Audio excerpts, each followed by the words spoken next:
The Secret Garden by Frances Hodgson Burnett. Chapter 27. In the Garden. In each century since the beginning of the world, wonderful things have been discovered. In the last century, more amazing things were found out than in any century before. In this new century, hundreds of things still more astounding will be brought to light. At first, people refuse to believe that a strange new thing can be done.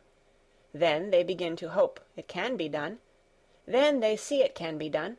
Then it is done, and all the world wonders why it was not done centuries ago.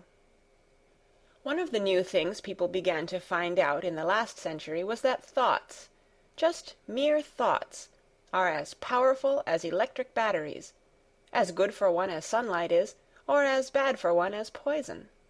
To let a sad thought or a bad one get into your mind is as dangerous as letting a scarlet fever germ get into your body. If you let it stay there after it has got in, you may never get over it as long as you live. So long as Mistress Mary's mind was full of disagreeable thoughts about her dislikes and sour opinions of people, and her determination not to be pleased by or interested in anything, she was a yellow-faced, sickly, bored and wretched child. Circumstances, however, were very kind to her, though she was not at all aware of it. They began to push her about for her own good. When her mind gradually filled itself with robins, and moorland cottages crowded with children, with queer crabbed old gardeners and common little Yorkshire housemaids, with springtime and with secret gardens coming alive day by day, and also with a moor boy and his creatures, there was no room left for the disagreeable thoughts which affected her liver and her digestion, and made her yellow and tired. So long as Colin shut himself up in his room and thought only of his fears and weakness, and his detestation of people who looked at him, and reflected hourly on humps and early death, he was a hysterical, half-crazy little hypochondriac, who knew nothing of the sunshine and the spring, and also did not know that he could get well and could stand upon his feet if he tried to do it. When new, beautiful thoughts began to push out the old hideous ones, life began to come back to him, his blood ran healthily through his veins, and strength poured into him like a flood. His scientific experiment was quite practical and simple, and there was nothing weird about it at all. Much more surprising things can happen to anyone who, when a disagreeable or discouraged thought comes into his mind, just has the sense to remember in time and push it out by putting in an agreeable, determinedly courageous one. Two things cannot be in one place. Where you tend a rose, my lad, a thistle cannot grow. While the secret garden was coming alive, and two children were coming alive with it, there was a man wandering about certain far-away, beautiful places in the Norwegian fjords and the valleys and mountains of Switzerland, and he was a man who, for 10 years, had kept his mind filled with dark and heart-broken thinking. He had not been courageous. He had never tried to put any other thoughts in the place of the dark ones. He had wandered by blue lakes and thought them. He had lain on mountain-sides with sheets of deep blue gentians blooming all about him, and flower-breaths filling all the air, and he had thought them. A terrible sorrow had fallen upon him when he had been happy, and he had let his soul fill itself with blackness, and had refused obstinately to allow any rift of light to pierce through. He had forgotten and deserted his home and his duties. When he travelled about, darkness so brooded over him that the sight of him was a wrong done to other people, because it was as if he poisoned the air about him with gloom. Most strangers thought he must be either half mad or a man with some hidden crime on his soul. He was a tall man with a drawn face and crooked shoulders, and the name he always entered on hotel registers was Archibald Craven, Misselthwaite Manor, Yorkshire, England. He had travelled far and wide since the day he saw Mistress Mary in his study, and told her she might have her bit of earth. He had been in the most beautiful places in Europe, though he had remained nowhere more than a few days. He had chosen the quietest and remotest spots. He had been on the tops of mountains whose heads were in the clouds, and had looked down on other mountains when the sun rose, and touched them with such light as made it seem as if the world were just being born. But the light had never seemed to touch himself until one day when he realized that for the first time in 10 years a strange thing had happened. He was in a wonderful valley in the Austrian Tyrol, and he had been walking alone through such beauty as might have lifted any man's soul out of shadow. He had walked a long way, and it had not lifted his. But at last he had felt tired, and had thrown himself down to rest on a carpet of moss by a stream. It was a clear little stream which ran quite merrily along on its narrow way through the luscious damp greenness. Sometimes it made a sound rather like very low laughter as it bubbled over and round stones. He saw birds come and dip their heads to drink in it, and then flick their wings and fly away. It seemed like a thing alive, and yet its tiny voice made the stillness seem deeper. The valley was very, very still. As he sat gazing into the clear running of the water, Archibald Craven gradually felt his mind and body both grow quiet as the valley itself. He wondered if he were going to sleep, but he was not. He sat and gazed at the sunlit water, and his eyes began to see things growing at its edge. There was one lovely mass of blue forget-me-nots growing so close to the stream that its leaves were wet, and at these he found himself looking as he remembered he had looked at such things years ago. He was actually thinking tenderly how lovely it was, and what wonders of blue its hundreds of little blossoms were. He did not know that just that simple thought was slowly filling his mind, filling and filling it, until other things were softly pushed aside. It was as if a sweet, clear spring had begun to rise in a stagnant pool, and had risen and risen until at last it swept the dark water away. But of course he did not think of this himself. He only knew that the valley seemed to grow quieter and quieter as he sat and stared at the bright, delicate blueness. He did not know how long he sat there, or what was happening to him, but at last he moved as if he were awakening, and he got up slowly and stood on the moss carpet, drawing a long, deep, soft breath and wondering at himself. Something seemed to have been unbound and released in him, very quietly. "What is it?" he said, almost in a whisper, and he passed his hand over his forehead. "I almost feel as if I were alive." I do not know enough about the wonderfulness of undiscovered things to be able to explain how this had happened to him. Neither does anyone else yet. He did not understand at all himself, but he remembered this strange hour months afterward when he was at Misselthwaite again, and he found out quite by accident that on this very day Colin had cried out as he went into the secret garden, "I am going to live for ever and ever and ever."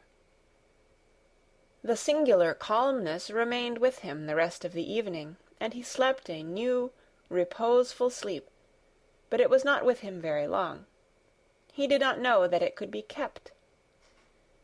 By the next night he had opened the doors wide to his dark thoughts, and they had come trooping and rushing back. He left the valley, and went on his wandering way again. But, strange as it seemed to him, there were minutes, sometimes half-hours, when, without his knowing why, the black burden seemed to lift itself again, and he knew he was a living man, and not a dead one. Slowly, slowly, for no reason that he knew of, he was coming alive with the garden. As the golden summer changed into the deep golden autumn, he went to the Lake of Como. There he found the loveliness of a dream. He spent his days upon the crystal blueness of the lake, or he walked back into the soft, thick verdure of the hills and tramped until he was tired so that he might sleep. But by this time he had begun to sleep better, he knew, and his dreams had ceased to be a terror to him. Perhaps, he thought, my body is growing stronger.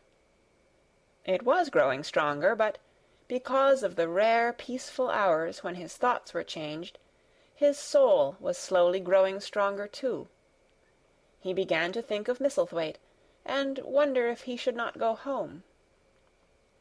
Now and then he wondered vaguely about his boy, and asked himself what he should feel when he went and stood by the carved, four-posted bed again, and looked down at the sharply chiselled, ivory-white face while it slept, and the black lashes rimmed so startlingly the close-shut eyes. He shrank from it.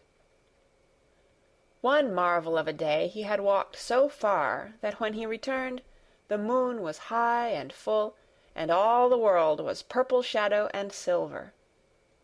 The stillness of lake and shore and wood was so wonderful that he did not go into the villa he lived in. He walked down to a little bowered terrace at the water's edge, and sat upon a seat, and breathed in all the heavenly scents of the night. He felt the strange calmness stealing over him, and it grew deeper and deeper until he fell asleep. He did not know when he fell asleep, and when he began to dream. His dream was so real that he did not feel as if he were dreaming. He remembered afterward how intensely wide awake and alert he had thought he was. He thought that as he sat and breathed in the scent of the late roses, and listened to the lapping of the water at his feet, he heard a voice calling. It was sweet and clear and happy and far away. It seemed very far, but he heard it as distinctly as if it had been at his very side. "Archie! Archie! Archie!" it said, and then again, sweeter and clearer than before. "Archie! Archie!" He thought he sprang to his feet, not even startled. It was such a real voice, and it seemed so natural that he should hear it. "Lilias! Lilias!" he answered. "Lilias, where are you?" "In the garden," it came back like a sound from a golden flute. "In the garden." And then the dream ended, but he did not awaken. He slept soundly and sweetly all through the lovely night. When he did awake at last, it was brilliant morning, and a servant was standing staring at him. He was an Italian servant, and was accustomed, as all the servants of the villa were, to accepting without question any strange thing his foreign master might do. No one ever knew when he would go out or come in, or where he would choose to sleep, or if he would roam about the garden, or lie in the boat on the lake all night. The man held a salver with some letters on it, and he waited quietly until Mr. Craven took them.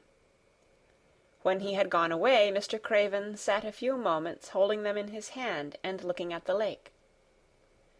His strange calm was still upon him, and something more, a lightness, as if the cruel thing which had been done had not happened as he thought, as if something had changed. He was remembering the dream, the real, real dream. "In the garden," he said, wondering at himself. "In the garden. But the door is locked, and the key is buried deep."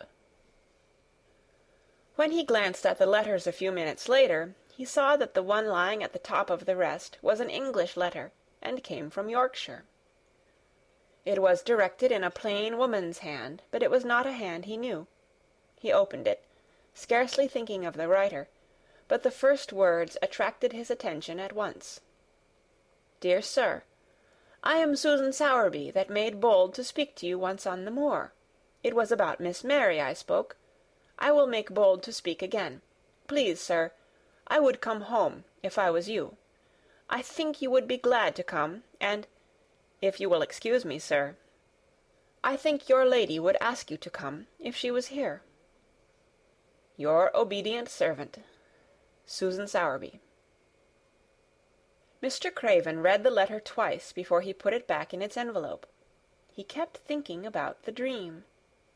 "I will go back to Misselthwaite," he said. "Yes, I'll go at once."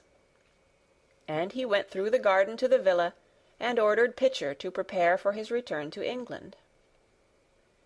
In a few days he was in Yorkshire again, and on his long railroad journey he found himself thinking of his boy as he had never thought in all the 10 years past. During those years he had only wished to forget him. Now, though he did not intend to think about him, memories of him constantly drifted into his mind. He remembered the black days when he had raved like a madman because the child was alive and the mother was dead. He had refused to see it, and when he had gone to look at it at last, it had been such a weak, wretched thing that everyone had been sure it would die in a few days. But, to the surprise of those who took care of it, the days passed, and it lived, and then everyone believed it would be a deformed and crippled creature. He had not meant to be a bad father, but he had not felt like a father at all. He had supplied doctors and nurses and luxuries, but he had shrunk from the mere thought of the boy, and had buried himself in his own misery. The first time after a year's absence he returned to Misselthwaite, and the small, miserable-looking thing languidly and indifferently lifted to his face the great grey eyes with black lashes round them, so like, and yet so horribly unlike the happy eyes he had adored, he could not bear the sight of them, and turned away, pale as death. After that he scarcely ever saw him except when he was asleep, and all he knew of him was that he was a confirmed invalid, with a vicious, hysterical, half-insane temper. He could only be kept from furies dangerous to himself by being given his own way in every detail. All this was not an uplifting thing to recall, but as the train whirled him through mountain passes and golden plains, the man who was coming alive began to think in a new way, and he thought long and steadily and deeply.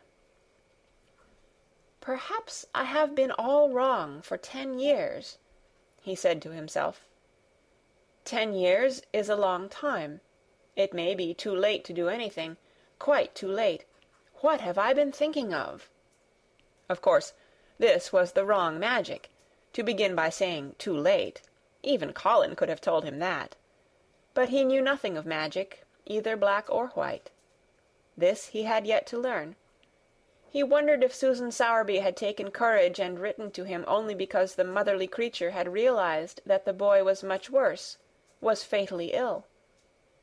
If he had not been under the spell of the curious calmness which had taken possession of him, he would have been more wretched than ever. But the calm had brought a sort of courage and hope with it. Instead of giving way to thoughts of the worst, he actually found he was trying to believe in better things. Could it be possible that she sees that I may be able to do him good and control him? He thought. I will go and see her on my way to Misselthwaite. But when on his way across the moor he stopped the carriage at the cottage, 7 or 8 children who were playing about gathered in a group, and bobbing 7 or 8 friendly and polite curtsies, told him that their mother had gone to the other side of the moor early in the morning to help a woman who had a new baby. Our Dickon, they volunteered, was over at the manor, working in one of the gardens, where he went several days each week. Mr. Craven looked over the collection of sturdy little bodies and round, red-cheeked faces, each one grinning in its own particular way, and he awoke to the fact that they were a healthy, likable lot. He smiled at their friendly grins, and took a golden sovereign from his pocket, and gave it to our Lisbeth Ellen, who was the oldest. If you divide that into 8 parts, there will be half a crown for each of you, he said. Then, amid grins and chuckles and bobbing of curtsies, he drove away, leaving ecstasy and nudging elbows and little jumps of joy behind. The drive across the wonderfulness of the moor was a soothing thing. Why did it seem to give him a sense of home-coming, which he had been sure he could never feel again, that sense of the beauty of land and sky and purple bloom of distance, and a warming of the heart at drawing nearer to the great old house, which had held those of his blood for 600 years? How he had driven away from it the last time, shuddering to think of its closed rooms, and the boy lying in the four-posted bed with the brocaded hangings. Was it possible that perhaps he might find him changed a little for the better, and that he might overcome his shrinking from him? How real that dream had been! How wonderful and clear the voice which called back to him, "In the garden! In the garden!" "I will try to find the key," he said. "I will try to open the door. I must, though I don't know why." When he arrived at the manor, the servants who received him with the usual ceremony noticed that he looked better, and that he did not go to the remote rooms where he usually lived, attended by Pitcher. He went into the library and sent for Mrs. Medlock. She came to him somewhat excited and curious and flustered. "How is Master Colin, Medlock?" he inquired. "Well, sir," Mrs. Medlock answered. He's different, in a manner of speaking." "Worse?" he suggested. Mrs. Medlock really was flushed. "Well, you see, sir," she tried to explain, "neither Dr. Craven, nor the nurse, nor me can exactly make him out." "Why is that?" "To tell the truth, sir, Master Colin might be better, and he might be changing for the worse. His appetite, sir, is past understanding, and his ways—" "Has he become more peculiar?" her master asked, knitting his brows anxiously. "That's it, sir. He's growing very peculiar, when you compare him with what he used to be. He used to eat nothing, and then suddenly he began to eat something enormous, and then he stopped again all at once, and the meals were sent back just as they used to be. You never knew, sir, perhaps, that out of doors he would never let himself be taken. The things we've gone through to get him to go out in his chair would leave a body trembling like a leaf. He'd throw himself into such a state that Dr. Craven said he couldn't be responsible for forcing him. Well, sir, just without warning, not long after one of his worst tantrums, he suddenly insisted on being taken out every day by Miss Mary and Susan Sowerby's boy Dickon, that could push his chair. He took a fancy to both Miss Mary and Dickon brought his tame animals, and, if you'll credit it, sir, out of doors he will stay from morning until night." "How does he look?" was the next question. "If he took his food natural, sir, you'd think he was putting on flesh, but we're afraid it may be a sort of bloat. He laughs sometimes in a queer way when he's alone with Miss Mary. He never used to laugh at all.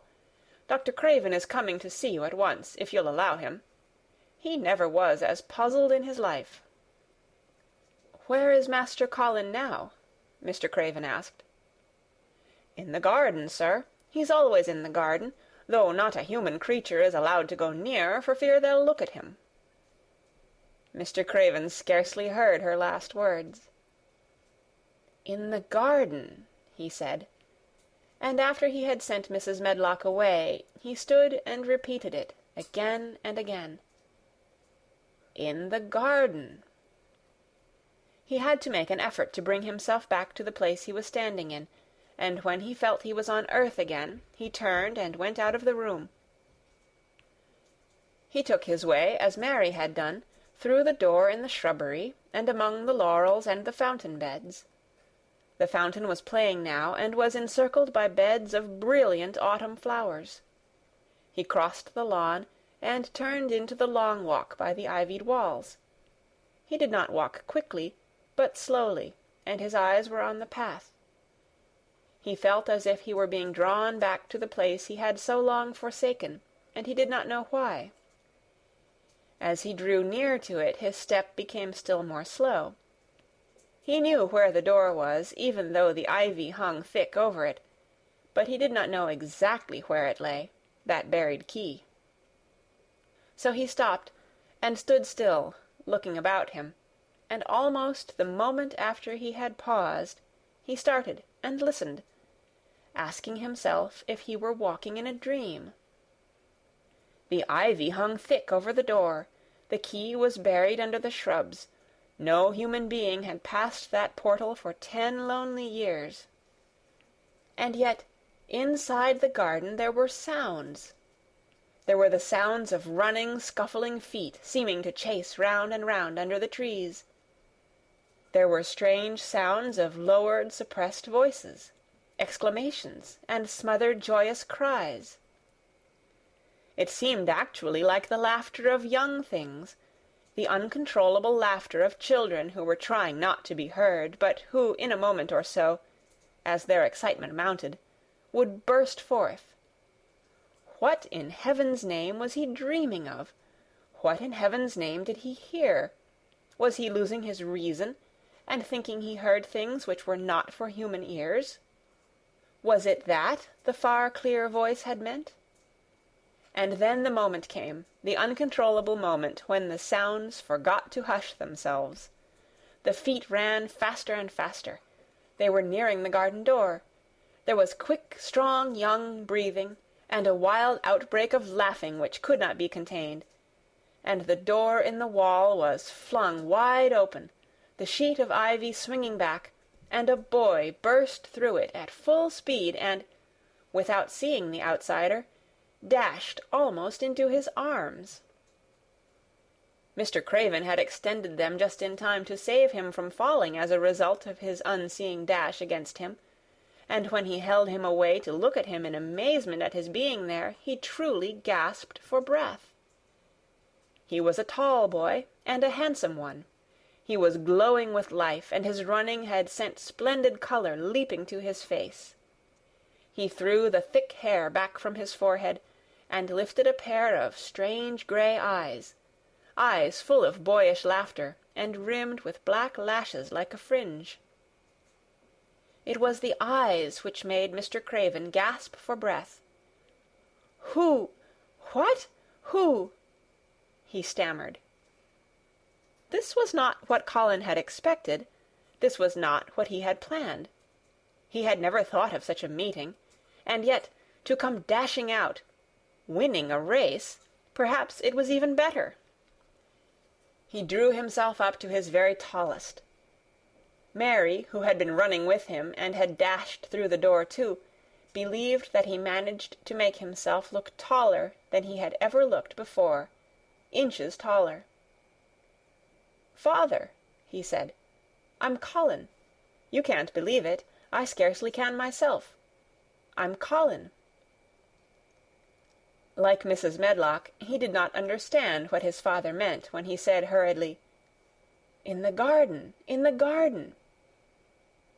"Yes," hurried on Colin, "it was the garden that did it, and Mary and Dickon and the creatures, and the magic. No one knows. We kept it to tell you when you came. I'm well. I can beat Mary in a race. I'm going to be an athlete." He said it all so like a healthy boy, his face flushed, his words tumbling over each other in his eagerness, that Mr. Craven's soul shook with unbelieving joy. Colin put out his hand and laid it on his father's arm. "Aren't you glad, father?" he ended. "Aren't you glad? I'm going to live for ever and ever and ever." Mr. Craven put his hands on both the boy's shoulders and held him still. He knew he dared not even try to speak for a moment. "Take me into the garden, my boy," he said at last, "and tell me all about it." And so they led him in. The place was a wilderness of autumn gold and purple and violet blue and flaming scarlet, and on every side were sheaves of late lilies standing together, lilies which were white, or white and ruby. He remembered well when the first of them had been planted that just at this season of the year their late glories should reveal themselves. Late roses climbed and hung and clustered, and the sunshine deepening the hue of the yellowing trees made one feel that one stood in an embowered temple of gold. The newcomer stood silent just as the children had done when they came into its grayness. He looked round and round. "I thought it would be dead," he said. "Mary thought so at first," said Colin, "but it came alive." Then they sat down under their tree, all but Colin, who wanted to stand while he told the story. It was the strangest thing he had ever heard, Archibald Craven thought, as it was poured forth in headlong boy fashion. Mystery and magic and wild creatures, the weird midnight meeting, the coming of the spring, the passion of insulted pride which had dragged the young Rajah to his feet to defy old Ben Weatherstaff to his face. The odd companionship, the play-acting, the great secret so carefully kept. The listener laughed until tears came into his eyes, and sometimes tears came into his eyes when he was not laughing. The athlete, the lecturer, the scientific discoverer was a laughable, lovable, healthy young human thing. "Now," he said at the end of the story, "it need not be a secret any more. I dare say it will frighten them nearly into fits when they see me. But I am never going to get into the chair again. I shall walk back with you, father, to the house." Ben Weatherstaff's duties rarely took him away from the gardens, but on this occasion he made an excuse to carry some vegetables to the kitchen, and being invited into the servants' hall by Mrs. Medlock to drink a glass of beer, he was on the spot, as he had hoped to be, when the most dramatic event Misselthwaite Manor had seen during the present generation actually took place. One of the windows looking upon the courtyard gave also a glimpse of the lawn. Mrs. Medlock, knowing Ben had come from the gardens, hoped that he might have caught sight of his master, and even by chance of his meeting with Master Colin. "Did you see either of them, Weatherstaff?" she asked. Ben took his beer-mug from his mouth and wiped his lips with the back of his hand. "Aye, that I did," he answered with a shrewdly significant air. "Both of them?" suggested Mrs. Medlock. "Both of 'em," returned Ben Weatherstaff. "Thank you kindly, ma'am. I could sup up another mug of it." "Together?" said Mrs. Medlock, hastily overfilling his beer-mug in her excitement. "Together, ma'am." And Ben gulped down half of his new mug at one gulp. "Where was Master Colin? How did he look? What did they say to each other?" "I didna hear that," said Ben, "along o' only being on the step-ladder looking over the wall. But I'll tell thee this, there's been things going on outside as you house-people knows nowt about, and what thou'll find out soon." And it was not 2 minutes before he swallowed the last of his beer, and waved his mug solemnly toward the window which took in through the shrubbery a piece of the lawn. "Look there," he said, "if thou's curious. Look what's comin' across the grass." When Mrs. Medlock looked, she threw up her hands and gave a little shriek, and every man and woman servant within hearing bolted across the servants' hall, and stood looking through the window with their eyes almost starting out of their heads. Across the lawn came the master of Misselthwaite, and he looked as many of them had never seen him, and by his side, with his head up in the air, and his eyes full of laughter, walked as strongly and steadily as any boy in Yorkshire, Master Colin. End of chapter 27, and the end of The Secret Garden by Frances Hodgson Burnett. Read by Kara Schallenberg on February 20th, 2006, in Oceanside, California.